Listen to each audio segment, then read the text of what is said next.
Pemirsa pengelolahan COVID-19 sani sayantedun keuningin saking wilangan pasien sani kerawat ring RSUD Klungkung. Wilangan ipun sayantedun kantos 6 diri pasien, tur kahanan ipun kekantenang mecikang. Wilangan enucap kekantenang pinih kidik selami pandemi ngelimbak langkungan awar sepuniki.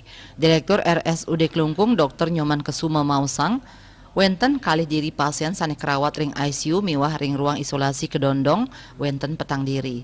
Wilangan inucap wenten 5 diri pasien saking Klungkung miwah adiri saking Bangli. Lianan punika kalih diri pasien sampun kedadosang budal sesampun kahanan anggan ipun becik ring RSUD Klungkung. Tadunyane wilangan pasien COVID-19 taler ngawinang dasan bed ring ruang isolasi akeh sani kosong. Rauh mangkin sampun kauduhang majang pasien non COVID-19.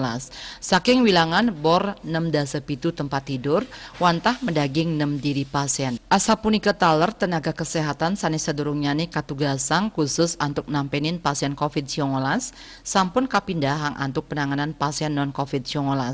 Janten kanan puniki pinaka gatra becik majang RSUD Klungkung. Nenten wantah saking Klungkung nanging taler wenten pasien saking Karangasem, Bangli miwah Gianyar. Dani mempengabdi disiplin warga nglaksana yang prokes sida ketelebang becik kantos pandemi sida matilar. Mangde nenten nangyang klaster anyar. Rasa eling krama antuk laksana yang vaksinasi taler saya nincap kesarengnya disiplin laksana yang prokes. Majang krama sane durung molihang vaksin utawi sane durung polih vaksin kaping kalih kaaptiang sida ngawigunayang sarana vaksinasi sane sampun kasiagayang ring desa-desa antuk ngawentuk herd immunity tur bebas saking COVID-19.